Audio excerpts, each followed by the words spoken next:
Pop,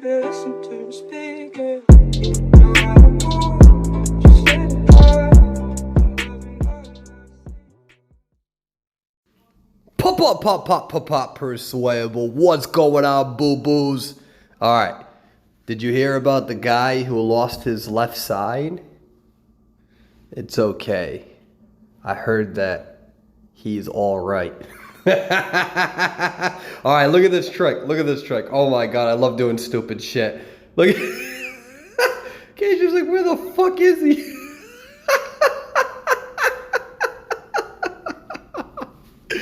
Hold on, let's watch that again real quick. Hold on.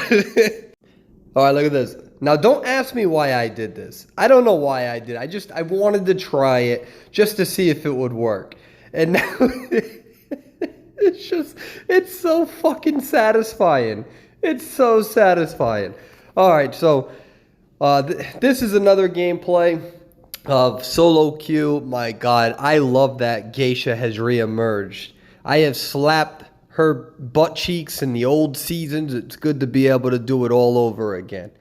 So we talked about how I play solo queue a lot. And I play solo queue a lot because I play very aggressive. And I play very aggressive because I don't transition. So if you're newer to the game, you should understand the concept of transitional kiting. Transitional kiting is usually you're spawning in the most dangerous area and the hunter is going to come towards you, and so you rotate away to buy yourself 20 or 30 seconds of no kiting with the hunter, and you're wasting time. Okay, so transitional kiting is more of a veteran move, and it's more of a move that will work with certain characters such as Mind's Eye, Explorer, Lawyer, etc. The problem with transitional kiting, even though it's extremely good and it is paramount in competitive gameplay, transitional kiting can be very difficult if your teammates cannot hold their own. And that's a very important distinction. Because if I transitional kite, so say if I start moving away and the hunter can't find me, hunter may disengage with me and go after the next survivor. Now, when you go against really good hunters, they don't always want to do that because they know your route and they're going to try to catch up to you. And it also depends on if a hunter has teleport. So there's a lot of factors here. And the more experienced you are, the more experienced the hunter, the more likely these things can occur. I don't like the transitional kite. I do consider myself a master of transitional kite. And I mean, I have hundreds of videos on transitional kite, and we've gone through this on a competitive level with B4U, etc. Transitional kite is something that I got really good at.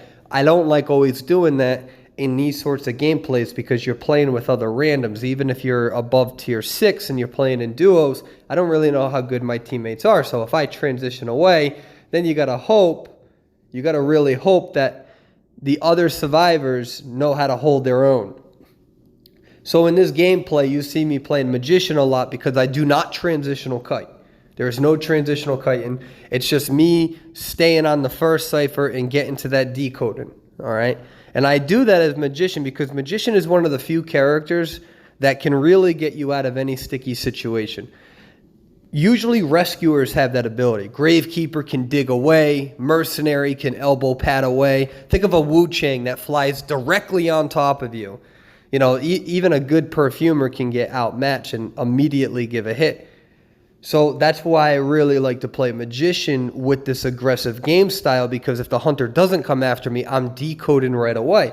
If the hunter has a character that can catch me off guard, such as that Wu Chang, or a character that can sneak up on you like a dream, which if you're not using your camera, I can use an illusion one right away. Obviously, it's not ideal, but it's one of the few characters that doesn't have that decode debuff. So that's why you see me using Magician and using him very aggressive. And even if the hunter doesn't come after me, I'm already decoding. So it's a very aggressive game style. And what this allows me to do, the hard thing is that you're usually kiting at a disadvantage because you're not transitional kiting. So what that means is that instead of me moving away from the hunter, I'm staying there to allow the hunter to see me, which means that I'm usually going to be kiting in unfavorable circumstances. I'm not going to be in the exact position that I would want to be. So kiting is actually harder. However, it also increases your skill and your ability to maneuver in certain ways. Now, what I really like about Magician as well is that I can run routes that a lot of survivors cannot. I can overextend, which means that I can run around a pallet or an obstacle that most survivors couldn't because the hunter is most likely going to hit them, and use my ability, the illusion wand, to get a speed boost to continue my kiting route. If you don't know what I'm talking about, look at my last video. My last video, I do some very, very weird routes that can only work with magician or another rescuer. All right. Now, what you're really seeing in this gameplay is you're seeing an example of me kind of fucking around, but also trying really hard. You should never waste an illusion wand in the beginning like I did. But that's kind of me showing like I want to do some fancy stuff sometimes. I want to have fun.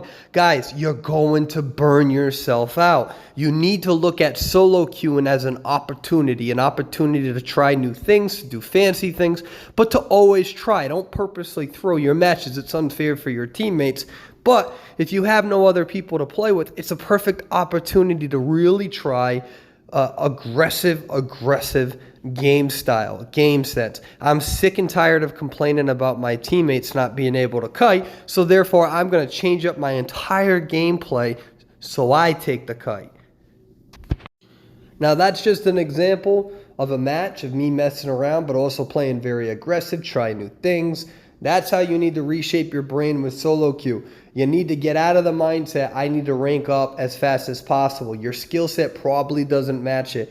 You need to start with the fundamentals, start with the basics, and build yourself up from there. That is what's going to make you much more formidable. Bye-bye, boo-boos.